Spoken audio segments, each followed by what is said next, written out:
সবাইকে শুভেচ্ছা জানাই। আর নান্দনিককে আমার আন্তরিক ধন্যবাদ। আমি অনুষ্ঠান শুরু করছি। আজকে আমার নিবেদনে লিপিকা কাব্যগ্রন্থ থেকে মেঘদূত।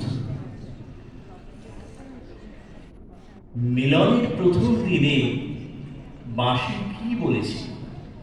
সে বলেছিল, সেই মানুষ আমার কাছে এলো যে মানুষ আমার দূরে। আর বাঁশি বলেছিল, ধরলেও যাকে ধরা যায় না তাকে ধরেছি, পেলেও সকল পাওয়াকে যে ছাড়িয়ে যায় তাকে পাওয়া গেল।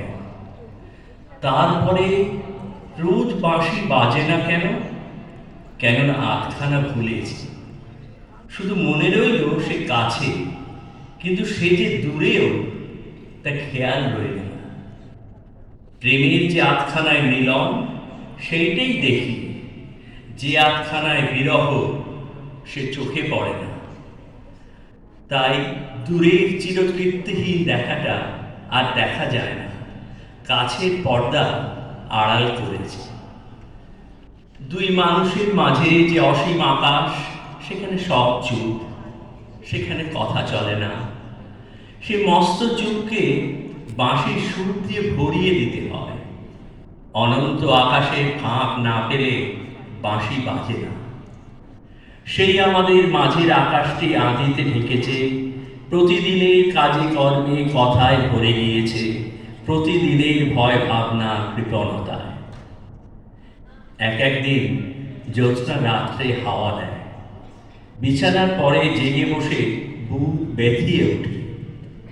মনে পড়ে, এই পাশের লোকটিকে তো হারিয়েছি, এই বিরহ মিটবে কেমন করে? আমার অনন্তের সঙ্গে তার অনন্তের বিরহ। দিনের শেষে কাজের থেকে ফিরে এসে যার সঙ্গে কথা বলি, সে কে? সে তো সংসারের হাজার লোকের মধ্যে একজন। তাকে তো জানা হয়েছে, চেনা হয়েছে, সে তো ফুরিয়ে গেছে। কিন্তু ওর মধ্যে কোথায় সেই আমার অপুরাণ একজন, সেই আমার একটি মাত্র? ওকে আবার নূতন করে খুঁজে পাই কোন কুলহারা কামনার ধারে। ওর সঙ্গে আবার একবার কথা বলি সময়ের কোন ফাঁকে, বনমল্লিকার গন্ধে নিবিড় কোন কর্মহীন সন্ধ্যার অন্ধকারে। এমন সময় নববর্ষা ছায়া উত্তরীয় উড়িয়ে পূর্ব দিগন্তে এসে উপস্থিত। উজ্জয়িনীর কবির কথা মনে পড়ে গেল। মনে হলো প্রিয়ার কাছে দূত পাঠাই। আমার গান চলুক উড়ে, পাশে থাকা সুদূর দুর্গম নির্বাসন পার হয়ে যাক। কিন্তু তাহলে তাকে যেতে হবে কালের উজান পথ বেয়ে, বাঁশির ব্যথায় ভরা আমাদের প্রথম মিলনের দিনে। সেই আমাদের যে দিনটি বিশ্বের চিরবর্ষা ও চির বসন্তের সকল গন্ধে, সকল ক্রন্দনে জড়িয়ে রয়ে গেল কেতকী বনের দীর্ঘশ্বাসে আর শালমঞ্জরির উতলা আত্মনিবেদনে। নির্জন দিঘির ধারে নারিকেল বনের মর্মর মুখরিত বর্ষার আপন কথাটিকে আমার কথা করে নিয়ে প্রিয়ার কানে পৌঁছে দিই, যেখানে সে তার এলো চুলে গ্রন্থি দিয়ে আঁচল কোমরে বেঁধে সংসারের কাজে ব্যস্ত। বহু দূরের অসীম আকাশ আজ বনরাজি নীলা পৃথিবীর শিয়রের কাছে নত হয়ে পড়ল। কানে কানে বললে, আমি তোমারই। পৃথিবী বললে, সে কেমন করে হবে? তুমি যে অসীম, আমি যে ছোট। আকাশ বললে, আমি তো চারদিকে আমার মেঘের সীমা টেনে দিয়েছি। পৃথিবী বললে, তোমার যে কত জ্যোতিষ্কের সম্পদ, আমার তো আলোর সম্পদ নেই। আকাশ বললে, আজ আমি আমার চন্দ্র সূর্য তারা সব হারিয়ে ফেলে এসেছি, আজ আমার একমাত্র তুমি আছো।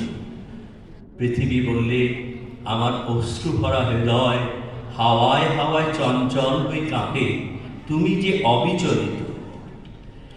আকাশ বললে, আমার অশ্রু আর চঞ্চল হয়েছে, দেখতে কি পাওনি? আমার বক্ষ আজ শ্যামল হলো তোমার ওই শ্যামল হৃদয়টির মতো। সে এই বলে আকাশ পৃথিবীর মাঝখানকার চির বিরহটাকে চোখের জলের গান দিয়ে ভরিয়ে দিল। সেই আকাশ পৃথিবীর বিবাহ মন্ত্র গুঞ্জন নিয়ে নববর্ষা নামুক আমাদের বিচ্ছেদের পরে। প্রিয়ার মধ্যে যা অনির্বচনীয় তাই হঠাৎ বেজে ওঠা বীণার তারের মতো চকিত হয়ে উঠুক। সে আপন সিদ্ধির পরে তুলে দিক দূর বনান্তের রংটির মতো তার নীলাঞ্চল। তার কালো চোখের ছাউনিতে মেঘমল্লারের সব মেয়েগুলি আর্ত হয়ে উঠুক, সার্থক হোক বকুলমালা তার বেণীর বাঁকে বাঁকে জড়িয়ে উঠে।